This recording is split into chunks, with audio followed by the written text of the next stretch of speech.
2 లక్షల పైన రుణమా ఉన్నవాళ్ళు 2 లక్షల పైన ఉన్న రుణాన్ని మీరు బ్యాంకులో చెల్లించండి.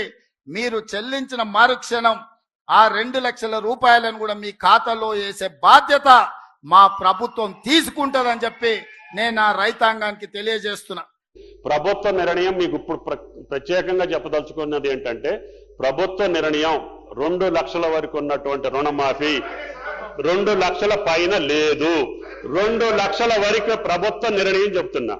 2 లక్షలకి వరకు కుటుంబానికి 2 లక్షల లోపు ఉన్నటువంటి కుటుంబాలు 25 లక్షలు మా దగ్గరికి చేరినాయి అధ్యక్ష. వాటికి మించి వల్లే 20,616 కోట్లు జమ చేయటం జరిగిందని చెప్పి గౌరవ సభ్యులకు సవినీయంగా మనం చేస్తున్నా. మీరు కన్ఫ్యూజ్ సార్, ప్రభుత్వము ముఖ్యమంత్రి గారు 2 లక్షల పైన ఉన్న వాళ్ళు పోయి బ్యాంకులలో డబ్బులు కట్టండి, మీకు కూడా రుణమాఫీ చేస్తామని స్వయంగా రాష్ట్ర ముఖ్యమంత్రి రేవంత్ రెడ్డి గారు చెప్పారు. వారి మాట నమ్మి 2 లక్షల పైన ఉన్న రైతులందరూ కూడా డబ్బులు కట్టారు.